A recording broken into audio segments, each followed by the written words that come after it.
Gracias, señores, por su sintonía en este programa Reseñas. Adelaida Martínez y Rafael Núñez, aquí como cada sábado. Aquí como cada sábado en la ya posterior al natalicio de nuestro prócer, fundador de la República, Juan Pablo Duarte, que se cumplieron 211 años de su feliz nacimiento este pasado viernes.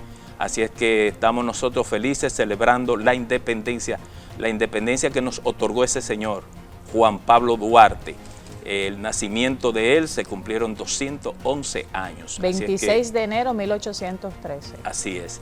Bueno, y muchas informaciones que tienen que ver con el plano local, la inauguración por fin de la presa de Monte Grande. Wow, sí, eso mismo dije yo cuando vi el titular. Monte por Grande. fin Monte Grande. Eso va a resolver muchos temas de inundaciones en la zona, toda esa zona sur, lo que se llama Vicente Noble, Tamayo, todos esos pueblos que se inundaban, ya las aguas ayudarán a recogerla y poderla manejar para riego y para electricidad, generar electricidad.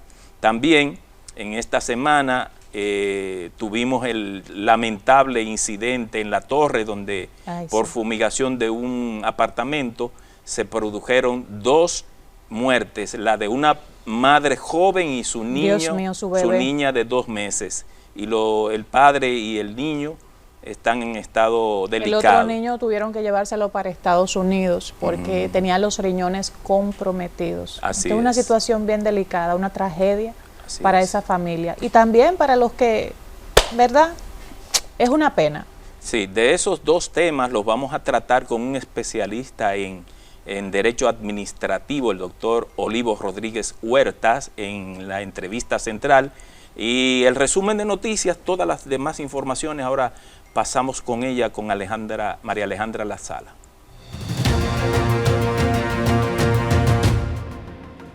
Muy buenas noches, bienvenidos al resumen de noticias de su programa Reseñas.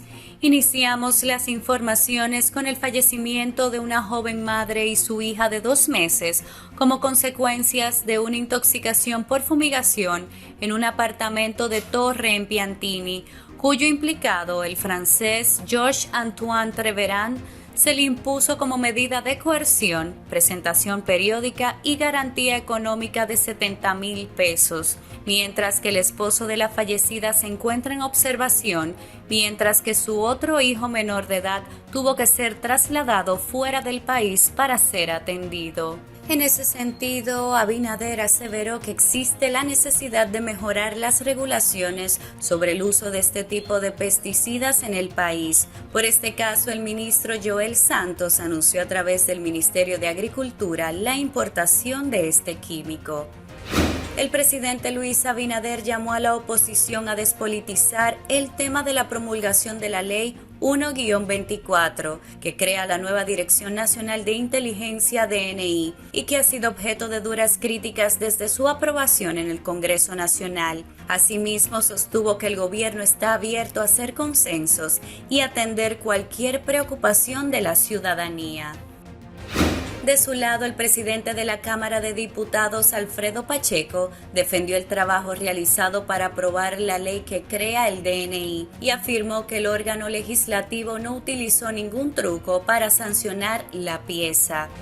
La Oficina de Atención Permanente del Distrito Nacional dictó al cantante Daniel Hernández, mejor conocido como Tekashi 69, medida de coerción de garantía económica de 30,000 pesos, presentación periódica, charla conductual y una orden de protección a favor de la también artista Yailin La Más Viral, esto debido a violencia de género. Asimismo, el Ministerio Público apelará a las medidas de coerción impuestas por la jueza Fátima Veloz de la Oficina Judicial de Servicios de Atención Permanente del Distrito Nacional.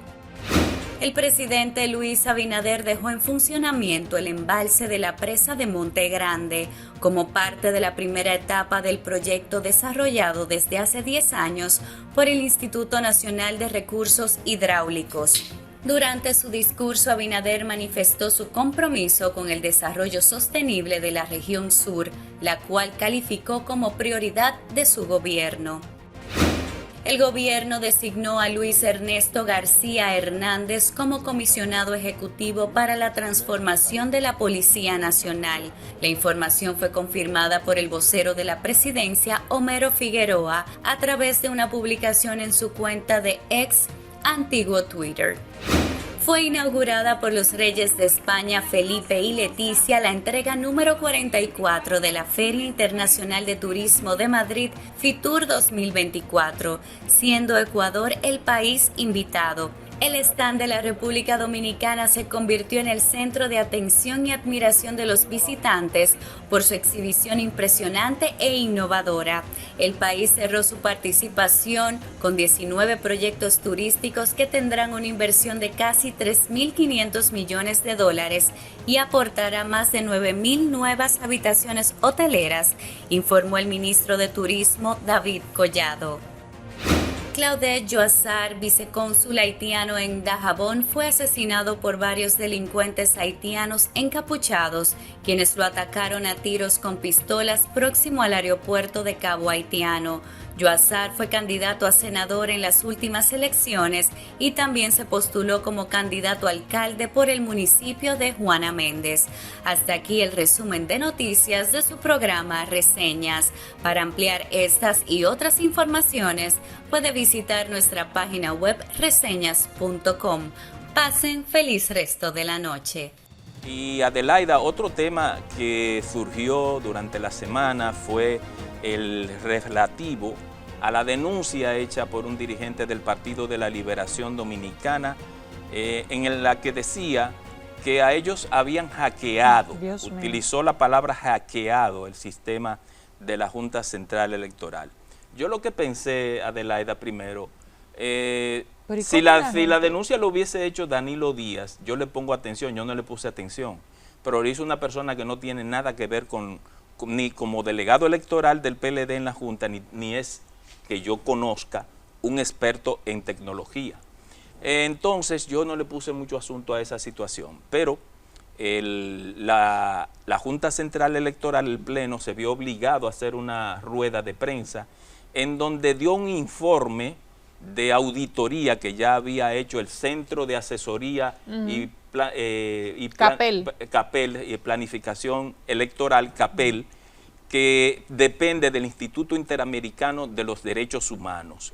Y esa institución no la escogió el Pleno de la Junta, la escogieron los partidos políticos en una reunión para hacer esa auditoría. Todo se socializa con los partidos políticos. Exacto. Los partidos políticos, la sociedad civil, ha estado al tanto todo el tiempo de lo que acontece en la Junta de cara a este proceso electoral. Elecciones municipales que se realizan el 18 de febrero, elecciones presidenciales y congresuales que se realizan el tercer domingo de mayo. Esa auditoría, usted se acuerda que se anunció, el Pleno de la Junta Central Electoral convocó a varias empresas internacionales ajenas a la Junta Central Electoral, ajenas a República Dominicana, para que hicieran una auditoría técnica solicitada por los mismos partidos.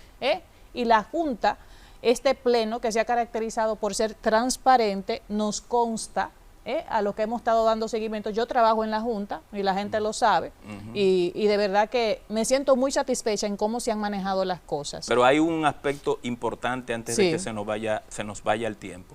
La auditoría que hizo la CAPEL tuvo 24 debilidades que encontró en todo el sistema. De las 24, 18 de ellas fueron 19 fueron cumplidas por la Junta Central Electoral en el fortalecimiento resuelto, en el fortalecimiento de los protocolos, de los sistemas y de los filtros que había que ponerle a todo el sistema de transmisión y conteo de los votos. De los CDT, que son los equipos que van a operar en las elecciones. Yo no entiendo por qué algunos actores políticos quieren desacreditar al árbitro electoral.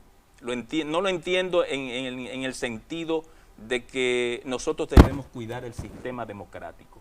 Ahora, si usted entiende que usted no va a jugar un rol importante en las elecciones, deje que su partido juegue el rol que tenga que jugar y no quiera entonces empañar la imagen de un trabajo que se está haciendo de manera correcta. Yo creo que lo bueno de esto es que la sociedad está ahí, está viendo todo lo que pasa. De esos 24 hallazgos, como Rafael bien señala, 19 fueron resueltos, hay 2 que están parcialmente resueltos y los otros 3 que faltan, que completan los 24, ya también están camino a resolverse. La auditoría técnica empezó en noviembre, la primera. Se hizo un informe y ese informe dio a conocer de esos 24 hallazgos. En enero fue la segunda. Se dio a conocer también ya los resultados de esos 2, lo que se encontró y cómo se actuó ante lo que se encontró. Así que el presidente de la Junta Central Electoral ha dicho, pueden dormir tranquilo. Tenemos el ejemplo de las primarias que se llevaron a cabo en el país. Exacto. ¿Cómo ocurrió todo? Se supieron los resultados de una vez. Fueron transmitidos en tiempo real para que la ciudadanía lo vea. Así que no hay que estar con esa incertidumbre. Y mucho menos si tú eres un actor político en un partido donde tú no tienes que ver con ese tema. No esté agregando incertidumbre a un proceso que de por sí es complejo. O sea, si hubiese sido Danilo Díaz o Armando García, que es el experto del PLD en eso, yo le pongo asunto, pero una persona que no tiene ni que ver con el tema, ni es experto en tecnología.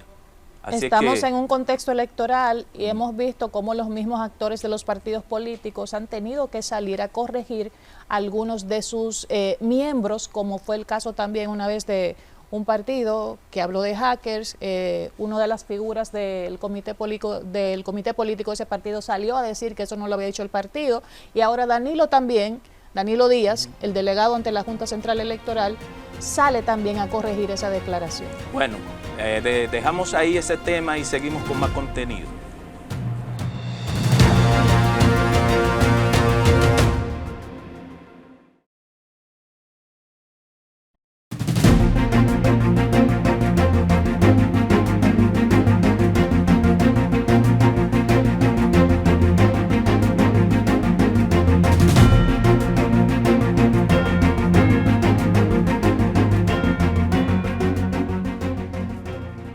En la entrevista central de Reseñas nos acompaña Olivo Rodríguez Huertas, abogado, profesor de Derecho Administrativo, ex embajador de la República Dominicana ante el Reino de España. Rodríguez Huertas es abogado, profesor universitario de Derecho Administrativo, consultor de entidades públicas y privadas en Derecho Público, articulista de varios periódicos y revistas y activo participante en los debates públicos sobre temas relacionados con el derecho y el fortalecimiento institucional de la República Dominicana. En la entrevista central de Reseñas nos acompaña Olivo Rodríguez Huertas. De nuevo con ustedes en este programa con los contenidos más importantes, con las noticias más importantes. Adelaida, Rafael. Ya llegando a la parte de la entrevista central, hoy tenemos el honor de recibir a uno de los juristas más destacados de este país, un hombre que se ha dedicado ahí tranquilo, paciente, a prepararse como un experto en el tema administrativo y constitucional. Estamos hablando y dándole la bienvenida a Olivo Rodríguez Huertas. Muchas gracias, bienvenido, muy honrado de estar aquí. En otras ocasiones no se ha podido concretar. Por fin se dio. Ya estamos aquí. Sí. Pero ya se pudo, en enero 2024, Así comenzando es, el año, cuando hay muchos temas a los cuales hay que sacarle el filo jurídico, y por eso, gracias a su agenda, podemos tenerlo hoy por aquí por Reseñas. Nos sentimos muy honrados de que haya aceptado la entrevista, porque sé que nuestra audiencia va a tener un plato fuerte con los temas que son de la agenda nacional, los temas más palpitantes de las últimas semanas, y uno de ellos, Olivo, tiene que ver con el tema de la aprobada ley que crea la Dirección Nacional de Investigaciones.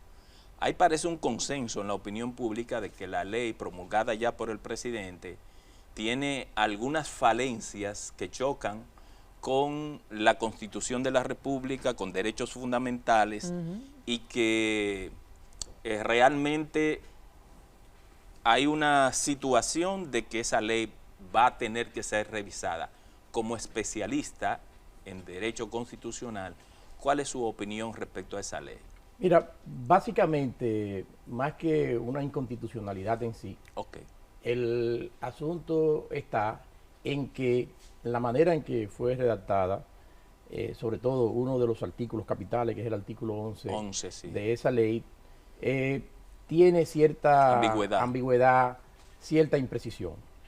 Y lo tiene justamente en uno de los temas que son claves y esenciales para un detalle muy específico, porque se trata de aspectos que pueden venir a restringir o limitar derechos de naturaleza fundamental.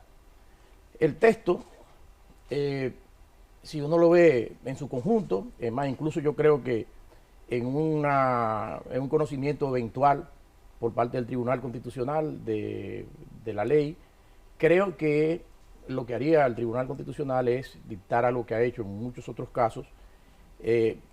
Casi siempre hay una tensión entre lo que hace el Tribunal Constitucional, el legislador, pero se genera siempre una deferencia, es decir, el Tribunal Constitucional no debe alegremente estar declarando nulas las leyes del Congreso, siempre y cuando existan dentro de ese contexto interpretaciones que hagan compatibles las disposiciones de la ley con lo que manda la Constitución. Y se ha recurrido, ya es tradicional en la jurisprudencia constitucional dominicana, a una técnica que se llama la técnica aditiva, una interpretación que indica ese artículo es constitucional en la medida en que se interprete de tal manera.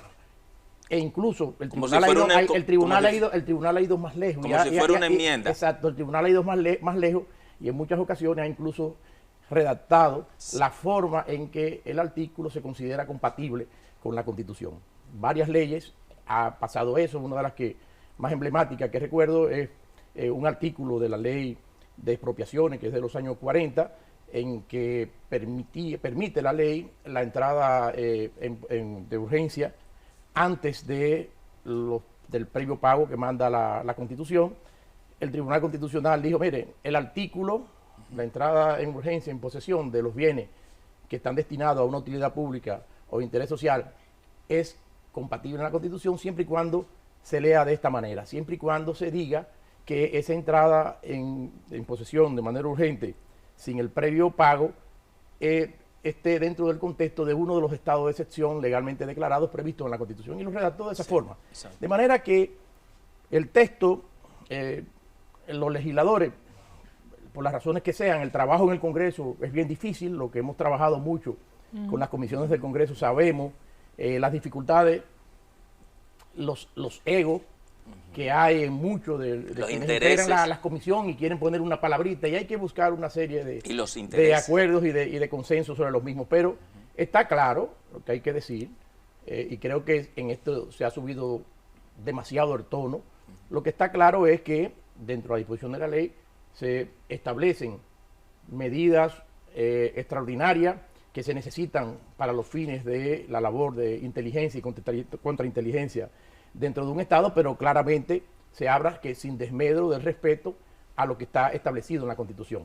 Lo que pasó fue, y es la parte, es que no está la precisión, pero si dice dentro del marco de lo que dispone la Constitución, pues obvio que el propósito no fue dar una autorización, una invasión excesiva en los derechos fundamentales bajo ningún control. No, porque dice que esto tiene que ser compatible con lo que manda la Constitución. Exacto.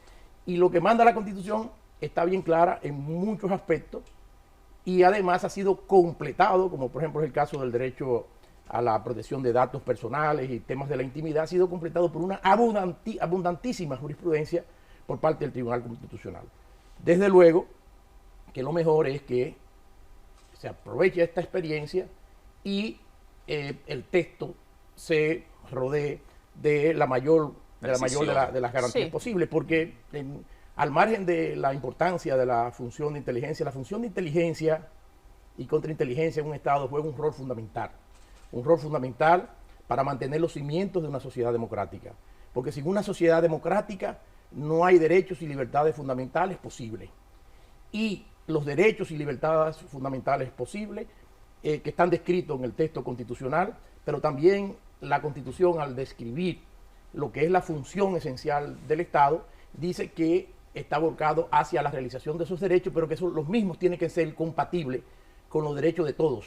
Exacto. Con permitir una vida ordenada en sociedad y en consecuencia hacerlo compatible con el orden público, obviamente dentro de todas las garantías. De manera que, en resumen, Rafael y Adelaida, yo creo que esta iniciativa hay que saludarla. Es una deuda que se tiene con la Constitución del 26 de enero del año 2010, que recoge la necesidad de una legislación que regule incluso más allá de lo que es la Dirección Nacional de Inteligencia, que es parte de un subsistema del Sistema Nacional de Inteligencia, que es otra ley que también desde los años 2012, 2013 está dando vuelta en el seno del Congreso. Pero debemos aplaudir que la ley haya caminado. Tampoco es que la ley tiene 20 y tantos artículos, no es que la ley vendría a ser inconstitucional, sino que esto se concentra en un artículo específico que requiere y amerita que se haga esa precisión. Pero no por hoy, ¿qué le decimos? No por hoy, por mañana, sino porque mañana otras personas pueden venir a interpretar de otra manera cuál es el alcance de ese texto. Y repito, todo aquello que un Estado constitucional venga a limitar, a restringir, a afectar los derechos de las personas, debe tener una claridad meridiana, debe tener una precisión milimétrica, prácticamente exacta, para que no dé lugar a ningún tipo de interpretación.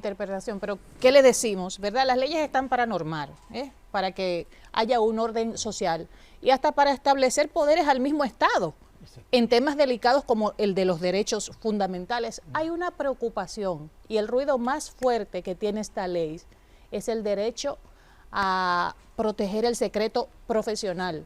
Escuchaba a un médico que está en la Constitución del 2010. Sí, estaba escuchando a un médico ahorita. La profesional, la cláusula el secreto la fuente de los periodistas. En la Constitución. Ahora, el orden jurídico hay que también entenderlo como un todo. Es decir, ninguna disposición de la ley o de un reglamento puede interpretarse de manera contraria o adversa a la Constitución. La Constitución es la norma suprema del Estado. Y en caso de que aparente colidir una disposición y otra, es obvio que en la regla lógica de interpretación se aplica la norma suprema, la norma superior. En el país no resulta posible aquellos campos que quedan blindados o protegidos directamente por la Constitución de la intromisión por parte de una ley.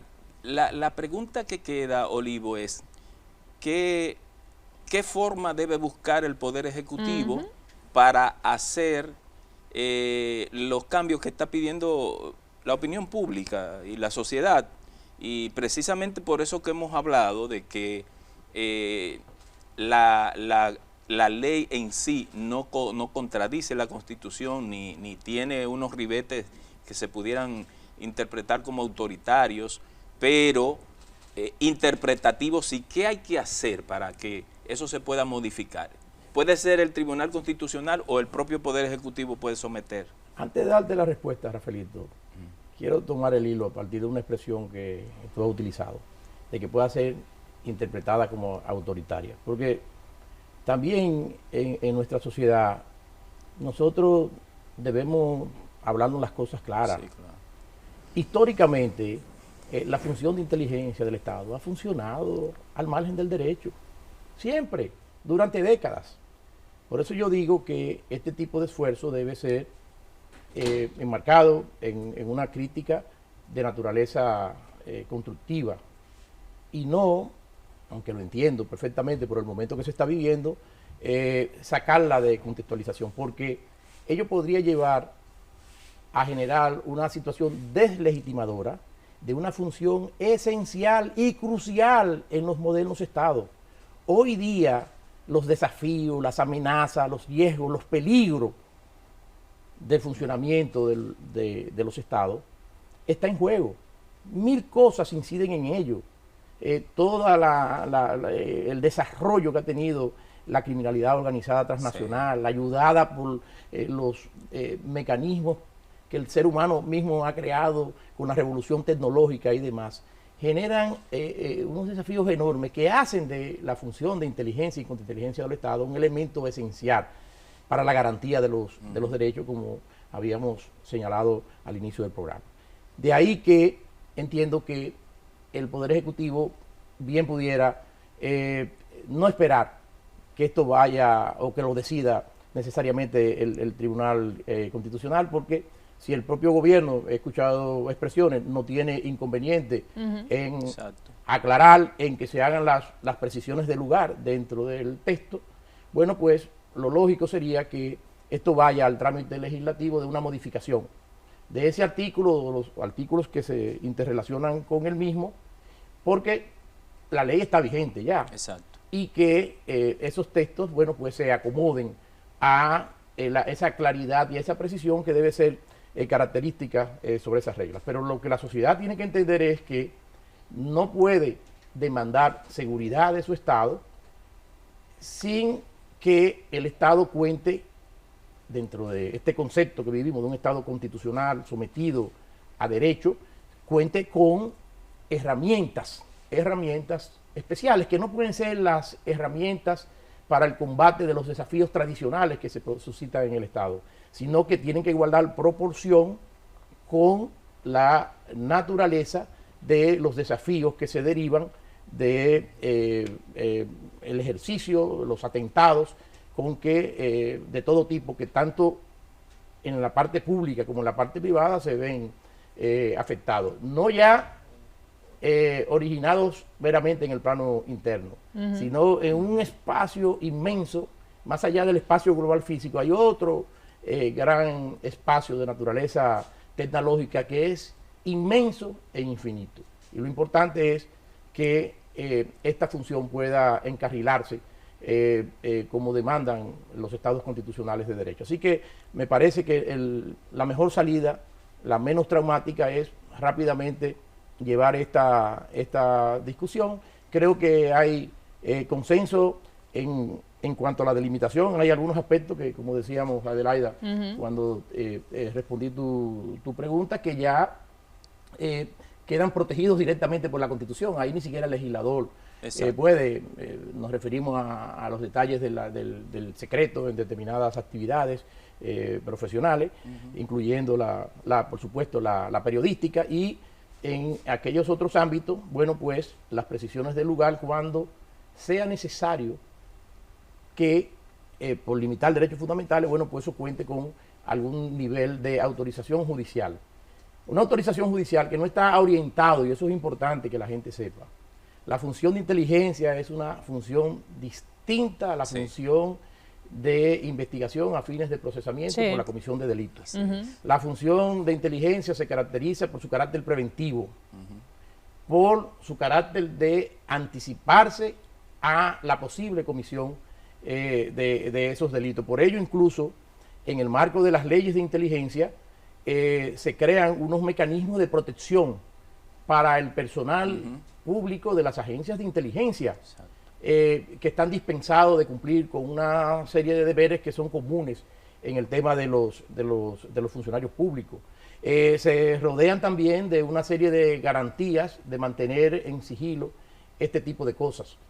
Y es totalmente, en consecuencia, diferente de lo que es la investigación judicial. Además, hay otras técnicas de fuentes abiertas, no invasivas, que obviamente están legitimados. El Estado necesita buscar y recolectar y tener y contar con todas las informaciones previas necesarias para, insisto, anticiparse a la generación de vulnerabilidades por parte de personas, grupos que tienen por el propósito desestabilizar el funcionamiento de las instituciones democráticas. Y entendemos que, perdona Rafael, que en un contexto tan delicado como en el que estamos, se vencieran unas elecciones municipales ya a la vuelta de la esquina, unas elecciones presidenciales y congresuales. Sí. Entiendo que el Poder Ejecutivo, el gobierno debe ya mismo, como se lo han sugerido. En estos días escuché unas declaraciones del presidente Pacheco de la Cámara de Diputados, sí. En el sentido de estar abierto a reintroducir. De común acuerdo no es tanto reintroducir, es a conocer, es que conocer se conozcan, porque aquí la ley existe ya. Sí, es que okay.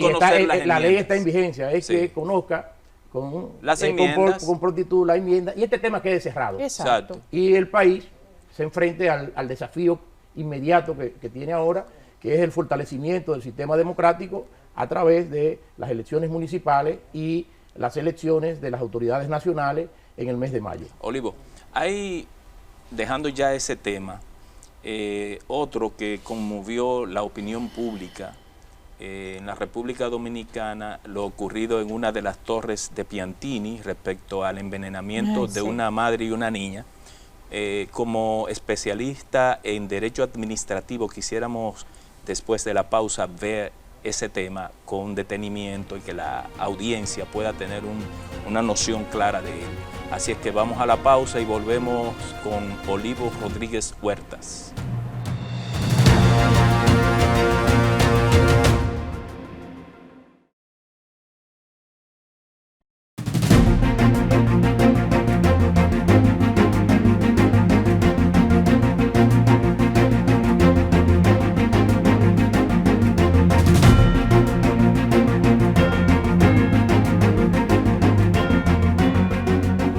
Gracias por continuar con reseñas. Pasamos del tema jurídico, continuamos en el mismo contexto jurídico, pero con un caso distinto al que abordamos al principio. Una tragedia, una tragedia involuntaria, podría decir yo y podrían decir muchas personas. Lo que pasó en La Torre, comentaba Rafael antes de irnos a la pausa. En términos jurídicos, ¿qué ha pasado aquí? Hay dos personas ya fallecidas, la madre y la bebita. El papá, delicado. El niño tuvieron que llevárselo a Estados Unidos. Ya hablamos de 4 miembros de una familia. La doméstica también tuvo afecciones por la intoxicación producto de un tema de fumigar contra termitas. Hay un francés preso que fue el que mandó a la propietaria del apartamento a fumigar ese apartamento que se quedó cerrado. Las regulaciones en términos jurídicos de esta situación tan lamentable. Sí. Es importante hablar la regulación más allá de lo que en este caso debiera primar, que es el tema del sentido común. Exacto. Es algo que es inseparable, pero los seres humanos cometemos ese tipo de errores. Pero sí, ciertamente, así como hablábamos en el segmento anterior de una función del Estado preventiva y anticipativa en materia de inteligencia y contrainteligencia, también dentro de las funciones que le corresponden al Estado es la regulación frente a los riesgos y peligros que pueden acontecer y causar daños a miembros de la sociedad, como ha pasado en este caso. Hay un conjunto a través del sistema regulatorio de mecanismos preventivos que llevan un control de una serie de productos o sustancias que tienen la potencialidad de causar daños a las personas o pueden afectar también bienes jurídicos de las mismas. Y eso pasa en muchísimos ámbitos, por ejemplo, en el ámbito de la actividad de las medicinas, de los medicamentos, hay una serie de productos que pueden ser expendidos libremente, pero hay otros que tienen que estar sujetos a un control administrativo, incluso está recetada por un facultativo. Regentear una farmacia no lo puede hacer cualquiera, se supone que allí debe haber un profesional de la farmacia. ¿Por qué? Porque los productos que allí se expanden son capaces de producir daño a la vida, a la salud de las personas. Lo mismo pasa en muchísimos ámbitos. Este tema de los químicos, es más, a nivel internacional hay regulaciones y controles para todo lo que toca a los precursores químicos, porque además en muchas ocasiones estos son utilizados en otras prácticas como todo el tema de la producción de drogas y demás, pero donde se arma toda una cadena de controles, para la exportación, unas habilitaciones especiales para quienes pueden comercializar los mismos, también unas regulaciones que deben existir para las empresas que vayan a utilizar en el desarrollo de sus actividades las mismas y que deben contar con determinados protocolos. Lamentablemente, este tipo de función dentro del Estado son cuestiones en las que el país tiene que trabajar mucho. A nivel, el país ha tenido grandes avances, grandes desarrollos, sobre todo en el plano material, a nivel de infraestructura, etcétera. Pero nos hemos olvidado de que una función esencial es la de fortalecer la institucionalidad. Sí. Y nosotros hemos llegado a pleno siglo XXI, aquí donde tenemos un sistema de función pública donde primero no se ingresa, históricamente no se ha ingresado en base al mérito, en base a concursos de oposición, que es un mandato que está contenido en la Constitución, es decir, que quienes desempeñen, en primer lugar, los cargos que se diseñan en las diferentes instituciones del Estado para el cumplimiento de las diferentes funciones y misiones, incluyendo esta de regulación frente a los riesgos tiene un perfil y a los peligros, el cargo no mira a la persona, sino el perfil, los requerimientos que deben adornar a la persona que vaya a ocupar ese cargo para que pueda cumplir adecuadamente esa función. Además, ha habido toda una cultura de que actividades que están sujetas en su inicio a una autorización, a un permiso, luego nos olvidamos de darle un seguimiento. Hoy día la regulación tiene que acompañar. Mira qué buenos resultados nos ha dado a nosotros el hecho de que la regulación acompañe a la actividad no solamente desde el ingreso, sino a lo largo de la misma en el sistema monetario y financiero, luego de la crisis del año 2003. Entonces, así en ese ámbito, como en muchos ámbitos, debemos ponernos las pilas, porque pasó este problema, que pudo hacer una tragedia infinita, todavía mucho más mayor. Ya de por sí es una tragedia inmensa, terrible. El hecho de que una sola persona haya fallecido, pero hay tremendos desafíos. Mira, en la función, por ejemplo, ahora la ciudad que ha tenido una gran mutación de viviendas de baja densidad, a edificios, los ciudadanos vamos, compramos un apartamento, vivimos en un apartamento y estamos confiados en que las reglas que condicionaron la expedición de las licencias de construcción de los mismos se hayan cumplido, que los materiales que hayan sido utilizados para darle consistencia y resistencia a esas propiedades son los que están allí, que se hayan utilizado los grados de las varillas, la estructura. Eso es una función importante. Que hayan tratado el terreno para que no surjan termitas y esas cosas. Los riesgos, los desafíos que presentan las sociedades requieren ineludiblemente de que sobre esto debe haber, yo creo que un gran pacto de nación hacia la construcción de unas bases mínimas de institucionalidad, porque todo no puede ser lo material. Y al fin y al cabo, lo que le va a dar consistencia a lo largo del tiempo a lo material es contar con un Estado, en sentido general, competente para las diferentes tareas que deben asumir los mismos. Porque el gran protagonismo en hacer cosas hoy día es de la iniciativa privada, pero el Estado está allí para vigilar, para fiscalizar, sobre todo en aquellas actividades que pueden generar una potencialidad lesiva a intereses públicos o a intereses de las personas en sentido general. Y allí es lo triste de esta situación, el hecho de esa falta, esa ausencia de controles, insisto, más allá de lo elemental, que es el sentido común, ¿entiende? Y hay que parar ese tipo de cosas.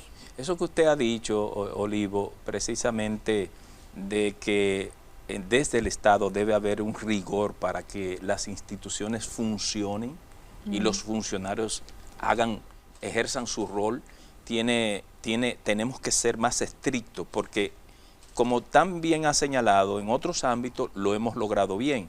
Pero por ejemplo, en este caso que estamos abordando, el tema de esta familia desgraciadamente cercenada con dos de sus miembros, la ley, por ejemplo, de medio ambiente plantea cómo es el uso de todo esto. Lo está planteado y hay una resolución de la propia medio ambiente. Creo que hay un nivel de introducción en departamentos el Departamento de Agricultura. Es que a veces nosotros como ciudadanos del tercer mundo, a veces somos como tan alegres al tratar la cosa, y te hablaba al principio a veces de sentido común, porque a quién se le ocurre, en la torre donde yo vivo, cuando se va a fumigar, envían una comunicación una semana antes. Claro. Y todo el mundo en el edificio se prepara para que el día X se va a fumigar.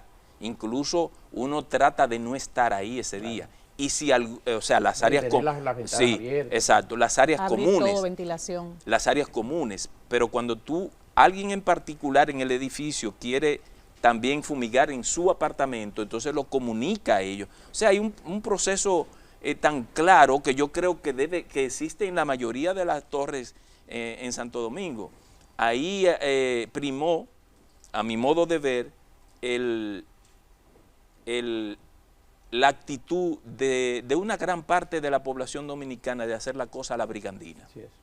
Y miren los resultados. Una imprudencia que genera un resultado extraordinariamente trágico con el que nos levantamos. ¿Y la propietaria? ¿Qué pasaría con la propietaria? Ahora dicen que está prófuga, que no da la cara. No, ella envió a su abogado. Pero no sé, en términos legales, ¿cómo? Y lo importante es, de cara al futuro, cómo anticiparte. Creo que anticiparse ante retos y desafíos de esta naturaleza. Para evitar que unas sustancias como estas puedan ser adquiridas y puedan caer en manos de personas que no tienen el conocimiento respecto de su uso y de las medidas de prevención que deben ser adoptadas con anterioridad, y también dentro de los mismos fortalecer el sistema de consecuencias respecto del tema. Adelaida, no queremos dejar ir al doctor Olivo Rodríguez Huerta sin que en 2 minutos nos pueda decir, como ex embajador en España, ¿cómo usted ve el mundo? Bueno, realmente... Tiene una experiencia.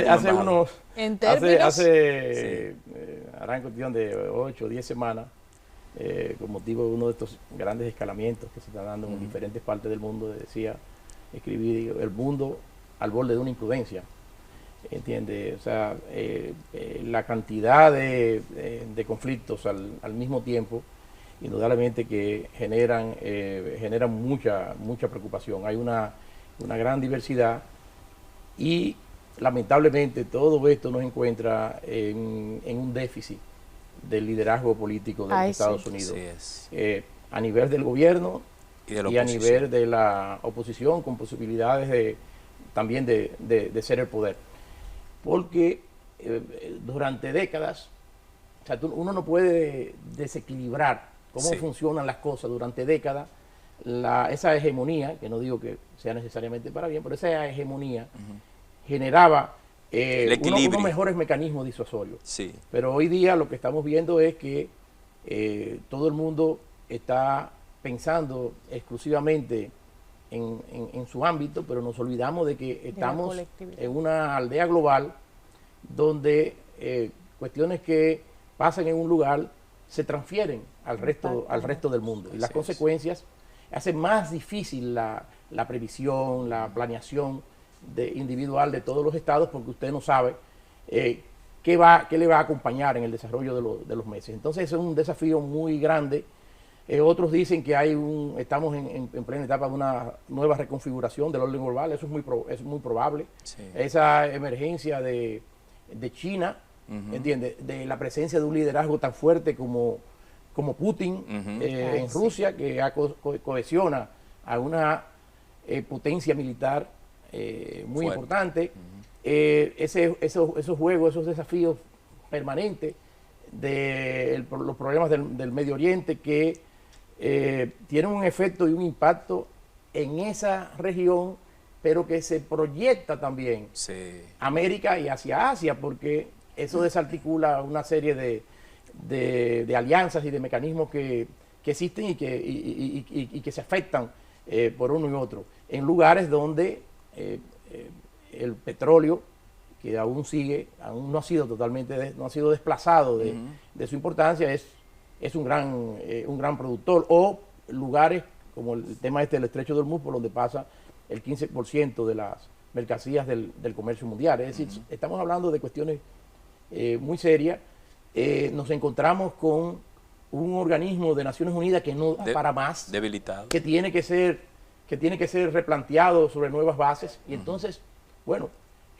ojalá que la divina providencia, bueno, alumbre grandes liderazgos, como pasó en otras épocas, que nos permitieron superar momentos terribles como la Primera Guerra Mundial, la Segunda Guerra Mundial, que surjan nuevos tipos de personas en el mundo con una visión que trascienda mucho más las coyunturas del día a día. Bueno, gracias Olivo Rodríguez Huertas, que nos ha ilustrado tanto en el plano jurídico como en esta última parte que queríamos dedicarle más tiempo, pero en televisión el tiempo es de dictador. Los temas internacionales. Así es. Así gracias, es. Olivo. Gracias a ustedes. Un placer estar con ustedes. Con estos dos temas que abundan sobre la mesa, sobre todo en la opinión pública, la ley del DNI y la tragedia que pasó en La Torre, donde 2 personas perdieron la vida. Gracias a ustedes por estar como cada sábado con este espacio Reseñas. Fin de semana largo, vamos a portarnos bien y el que se quiera portar mal, mucha prudencia en mucha, la carretera. Mira, ya escucharon, Olivo, mucha prudencia y a cuidar a la familia. Pórtense bien, feliz resto del fin de semana.